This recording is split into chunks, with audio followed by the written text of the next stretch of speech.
घनश्याम जी, आपको अब लाती हूँ यहाँ पर।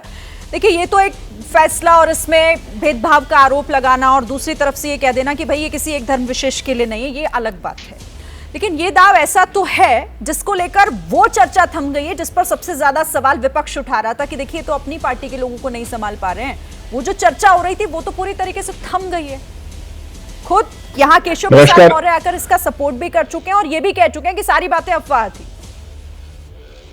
नमस्कार श्रीन जी, आपको, दर्शकों को, पैनलिस्ट को। कोई ऐसी सनसनीखेज खबर आ जाए कि कुत्ते ने इंसान को काटा तो वो खबर नहीं है और इंसान ने कुत्ते को काटा तो खबर बन जाए और सब चर्चा थम जाए, ऐसा होता नहीं है। आज हमारे देश के हालात क्या हैं? ये इतनी बड़ी सरकार एग्जाम नहीं करा पा रही है, सुप्रीम कोर्ट में घुटनों के बल रेंग रहे हैं लेकिन जवाब नहीं दे पा रहे हैं। ये इतनी बड़ी सरकार रोजगार नहीं दे पा रही है। उत्तर प्रदेश से बिहार तक पुल तबाह हो रहे हैं, बिहार में पुल आत्मदाह कर रहे हैं नदी में कूद करके। ये इतनी बड़ी सरकार देश को इंफ्रास्ट्रक्चर नहीं दे पा रही है। एयरपोर्ट से लेकर ट्रेन तक सब एक्सीडेंट से ग्रसित हैं। कश्मीर और जम्मू कश्मीर में हमारे शहीदों की चिताएं ठंडी नहीं हो रही है कि नया आतंकी हमला हो रहा है। ऐसा कौन सा मास्टर स्ट्रोक है जो इन खबरों को खत्म कर देगा? सिर्फ केवल अपने आंखों पर पट्टी बांध लेना ही इन खबरों को खत्म कर सकता है। पहली बात, सुप्रीम कोर्ट में जब इस पार्टी से पूछा गया, 13,000 करोड़ चंदा इन्होंने जमा किया 10 साल में, जितना इन्होंने अपने जन्म से लेकर के सरकार में आने तक नहीं जमा किया था, उससे कई गुना ज्यादा। इनसे पूछा गया आपको ये चंदा किसने दिया? इन्हें कहा हम नहीं बताएंगे। देश के लोगों को ये जानने का अधिकार नहीं है कि भारतीय जनता पार्टी भ्रष्टाचारियों से चंदा लेती है, लॉटरी वालों से चंदा लेती है, हलाल मीट वालों से चंदा लेती है, वैक्सीन वालों से चंदा लेती है। किसी को नहीं पता था। जब इलेक्टोरल बॉन्ड का खुलासा हुआ तब नाक रगड़ते हुए इन्हें बताना पड़ा। जो पार्टी वोटरों को बताना नहीं चाहती, संविधान की शपथ लेके, जो केशव प्रसाद मौर्य अब चुप हो गए हैं, कहते हैं संगठन बड़ा होता है, सरकार नहीं। शर्म आनी चाहिए। आप संविधान की शपथ लेते हैं लोगों की जनसेवा करने के लिए, और इतनी हिम्मत है तो रिजाइन कर दीजिए। अगर संगठन आपका बड़ा है, जाइए संगठन में सेवा कीजिए। आखिरी बात कहूंगा, आपने देहरादून का उदाहरण देखा। आपने जब जयपुर एक्सप्रेस पे हमला हुआ था और 4 लोगों को एक्सप्रेस में एक आरपीएफ के जवान ने भून दिया था, नाम पूछ के गोली मारी गई थी। देहरादून में दुकानों के ऊपर, मकान के ऊपर एक्स लिखा गया। इतना ही नहीं, अभी भी खबरें आ रही हैं, मीडिया दिखा रहा है किस तरीके से दुकानदारों को कहा जा रहा है तरह तरीके से। एक ऐसा प्रशासन जो जुल्म के कीर्तिमान स्थापित कर चुका है, कस्टोडियल डेथ्स में, बुलडोजर जस्टिस में, तरह तरह की लिंचिंग में, वो प्रशासन के ऊपर आरोप लग रहे हैं कि वो दुकानदारों को कह रहा है कि आप अपने यहाँ जो मुसलमान काम कर रहे हैं उन्हें हटा दो। जो सरकार नौकरी नहीं दे सकती, एग्जाम नहीं करा सकती, वो ऐसे फरमान ला रही है मास्टर स्ट्रोक के नाम पर कि लोगों की नौकरियां चली जाए। शर्म आनी चाहिए इन लोगों को। ये एक भी मुद्दा सॉल्व नहीं करेंगे। जनता इनके खिलाफ खड़ी है। जनता महंगाई से लड़ रही है, ये जनता के अरमानों से लड़ रहे हैं, उनकी शांति से लड़ रहे हैं। ये कोई मास्टर स्ट्रोक नहीं है, ये सिर्फ एक सनसनीखेज प्रयास है से देश का कोई समस्या हल नहीं है। आप कह रहे हैं कि इससे कोई फायदा होने वाला नहीं है, ये कोई मास्टर स्ट्रोक नहीं है। ठीक है, चलिए अब हमारे साथ कुछ और भी जो मेहमान है वो बने हुए हैं। मैं 10 सेकंड श्रीन 10 सेकंड जी बोल लीजिए, सिर्फ 10 सेकंड सिर्फ 10 सेकंड बोलिए श्रीन जी। आपने मास्टर स्ट्रोक कहा, आपने इसे मास्टर स्ट्रोक कहा। मिर्ची पता नहीं घनश्याम तिवारी को क्यों लग गई और कांग्रेस को क्यों लग गई। वो तो मान ही नहीं रहे, कबिया में खुरपी का गीत गाने लगे। कांवड़ यात्रा पे डिस्कशन चल रहा है, वही कह रहे हैं, नहीं वही कह रहे हैं, कांवड़ यात्रा पे डिस्कशन हो रहा है। कांवड़ यात्रा पे एक बात नहीं और दुनिया भर का इतिहास निकाल के यहाँ पे रख रहे हैं। और परसों से इनके तमाम नेता, अखिलेश यादव से लेके आसिफुर रहमान बर्क से लेकर तमाम मुस्लिम नेता, मौलाना लगातार गाली दे रहे थे कि मुसलमानों का हक माना जा रहा है, संविधान के खिलाफ है। महबूबा मुफ्ती आज वो बोल रही थी, उस पर आवाज नहीं निकल रही है। कांग्रेस क्या बोल रही थी, अब आवाज नहीं निकल रही है। ठीक है भाग्य उस टॉपिक से, इसी को कहते हैं गुरिल्ला छाप। लेकिन अभी आरएलडी के प्रवक्ता अनुपम मिश्रा भी हमारे साथ हैं। और गुरिल्ला की तरफ भाग। अजय जी अब सुन लेते हैं थोड़ा, आरएलडी के प्रवक्ता अनुपम मिश्रा को भी सुनते हैं। अनुपम जी, ये स्टैंड बदल लिया, मतलब कल तक तो ये कहा जा रहा था रामाशीष राय की तरफ से कि फैसला गलत है, इस पर विचार होना चाहिए, भेदभाव वाला फैसला है, और आज इस पर समर्थन जाहिर कर दिया गया।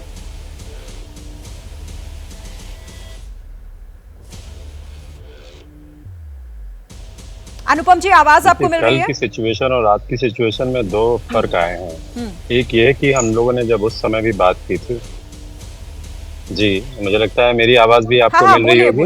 बोलिए। जी, मैं ये कह रहा हूँ कि कोई स्टैंड में ऐसा फर्क नहीं आया। हमने कल भी कहा था, कल मैं एक शो में था, कल भी मैंने ये बात रखी थी कि हमारे मंत्री जी और हमारी पार्टी के लोग उत्तर प्रदेश की सरकार के समक्ष ये अपने कंसर्न रखेंगे। हमने कंसर्न रखा भी। बल्कि उसमें हम लोगों ने जो सुझाव दिया है कि ये भी है कि अगर हम पहले से पूर्व नियोजित कानून के तहत जाएं तो शाकाहारी और मांसाहारी दुकानों के लिए एक लाल और हरे रंग का निशान है, उसको बोर्ड पर अगर अंकित कर दिया जाए तो इस समस्या का काफी हद तक निवारण हो जाता है कि जो कांवड़िए यात्रा करते हैं उनके लिए जो शुचिता शब्द बार बार कहा जा रहा है वो शाकाहारी और मांसाहारी भोजन के संबंध में कहा जा रहा है। तो एक बात तो ये है। दूसरी बात यह है कि मुझे लगता है कि मैं घनश्याम तिवारी जी और डॉली जी दोनों को सुन रहा था कि विषय से इतर बात बहुत करते हैं, जो कंसर्न है कांवड़ यात्रा उस पर कुछ कह नहीं रहे हैं। आप संविधान की बात कर रहे हैं, हिंदू मुस्लिम, डॉली जी करोड़ों लोग आज कांवड़ की यात्रा तब कर रहे हैं जब हिंदुस्तान की आबादी उतनी बढ़ गई है और पहले से अधिक ज्यादा बढ़ गई, सुगमताएं बढ़ गई हैं, तमाम तरीके की सरकारों के द्वारा सहूलियतें दी जा रही, तो यात्रा में भागीदारी बढ़ रही, तो उसकी व्यवस्था करने में सरकार को बहुत सारे कदम उठाने पड़ते हैं। दूसरी बात, आपने संविधान की धज्जियां उड़ाने वाले लोग यदि संविधान के बारे में ना ही बात करें तो बेहतर है। ना कोई आपातकाल भूला है, ना कोई 1984 के दंगे भूला है और ना कोई आपके परिवार नियोजन के समय पर किए गए आपके द्वारा अमानवीय व्यवहारों को कोई भूला है। तो आप ना ही कहें तो बेहतर होगा। दूसरा, मुझे लगता है कि घनश्याम तिवारी जी, जाकी रही भावना जैसी प्रभु मूरत देखी तिन तैसी, जैसा आपके मन में हर संबंध में, हर विषय पर, चाहे प्रदेश की सरकार कितना भी अच्छा क्यों ना करे, केंद्र की सरकार कितना भी अच्छा क्यों ना करे, आप लोग सिर्फ आलोचना और सिर्फ आलोचना करते हैं। इस तरह से नहीं चलती हैं व्यवस्थाएं। आलोचना में भी कुछ युक्ति संगत तार्किक बात होनी चाहिए। कोई भी विषय है, आप सिर्फ उसको आलोचना करने लगते हैं, उसके पीछे आप कुछ देखते नहीं कि क्या वजह है, क्या कारण है और क्या कदम उठाए जा रहे हैं। तो मुझे लगता है विपक्ष के ऊपर एक बहुत बड़ी जिम्मेदारी इस बात की भी होती है कि वो सरकार की सही बातों का समर्थन करे और अपनी बातें रखे, ना कि सिर्फ ढिंडोरा पीटने लगे जो आप लोग कर रहे थे। मैंने सुना इतनी देर में आपने कांवड़ के बारे में वो मैसेज ना जाए जो भेदभाव फैलाने वाला या लोगों के बीच में एक दीवार खड़ी करने वाला है, वो जिम्मेदारी फिर सबकी हो जाती है। धीरेन्द्र जी, आपके पास आती हूँ, क्योंकि आपकी पार्टी तो बिहार में राजनीति करती है, बिहार में भी तो होती है ना कांवड़ यात्रा, वहां तो कभी इस तरह के फैसले की जरूरत नहीं पड़ी। और अगर इस तरह का फैसला लिया जाता है और ये कहा जा रहा है कि इससे एक गलत मैसेज जाएगा, दरअसल ये तोड़ने वाला है, तो फिर उस पर भी तो सवाल पूछा जाएगा ना। और खुद चिराग पासवान इसके फेवर में नजर नहीं आ रहे हैं, उन्होंने तो खुलकर इस पर बात की है। जी, चिराग पासवान जी को आपने पूरा सुना नहीं होगा। आप पहले यहां से आइए ना कि उठता क्यों है। राहुल जी ने क्या कहा सदन में कि हिंदू हिंसक होते हैं। रामचरितमानस को क्या क्या नहीं कहा गया इस गठबंधन के द्वारा, उस पर तो कोई बात नहीं करता।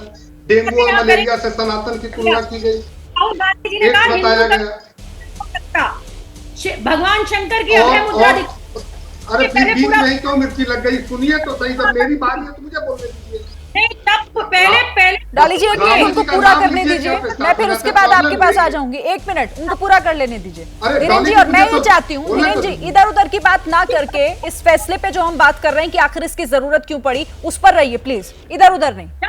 धीरेन्द्र जी ठीक है डॉली जी, सुन ली उन्होंने आपकी बात, आप सुन लेते हैं धीरेन्द्र जी।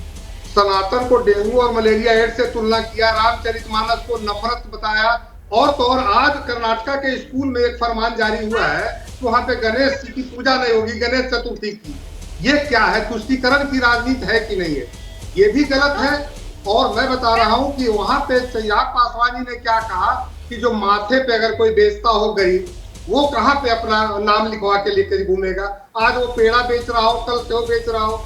अस्थाई अगर कोई दुकान है तो उसके लिए हिंदुओं के लिए वही बात है, मुस्लिमों के लिए भी वही बात है, लेकिन इस आदेश में कोई गरीबों को कष्ट नहीं हो, ये उनका कहने का मकसद था। हाँ। और इन लोगों ने क्या किया? उसको तुष्टीकरण की राजनीति और इलेक्शन और बस यही सब मुद्दा बना करके, इसी के लिए मैंने पिछली बातों को याद कराया।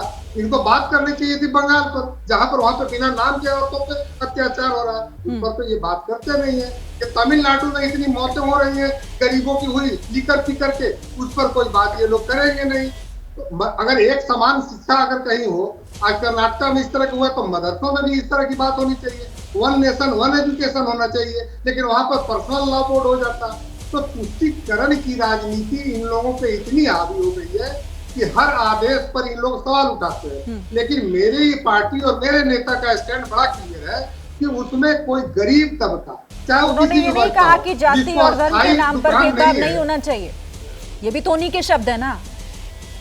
अब आप उसमें उसको गरीब कह लीजिए या कुछ और कह लीजिए, शब्दों का हेर फेर मत कीजिए, उनका कहने का मतलब तो यही था स्थायी तौर ना। पर जो दुकान है, मैं बता रहा हूँ ना, आज वो लिखाएगा कि पेड़े का दूध लेके घूम रहा है हाथ में, कल को वो सेव लेके घूमेगा, परसों वो झंडे बेचेगा तो वो स्लेट लगा के तो नहीं घूमेगा कि मैं फलना नाम है, आज मैं उन्होंने पेड़े वाला साफ हूँ। कहा कि जाति और धर्म के नाम पर इस तरह का भेदभाव नहीं होना चाहिए और वो उसके साथ नहीं खड़े तो होते ये हैं। कौन, ये आप स्टार्ट भी- कौन कर रहा है? ये हाँ, ये इस तरह की चीजों का तो मैं तो वही उदाहरण दिया ना कि एक लाइन में अगर कहा है कि हिंदू हिंसक होते हैं, ये जाति धर्म की बात नहीं तो क्या है? अगर भाई आप स्कूलों में पहले इस पूजा को फैसले रोका पर गया रहिए तो ना, उस पर हम पहले भी डिबेट कर चुके हैं, आगे भी कर लेंगे, पहले इस पर अलग रहते हैं, अलग ठीक क्यों है। करेंगे? मैं अभय नेता जी, वही, पार्टी वही। एक मिनट, फैसला किसने लिया है, फैसला कहाँ लिया गया है, तो सवाल अभी उसी से जुड़ा पूछूंगी ना धीरेन्द्र जी। अब रुकिए आप जरा।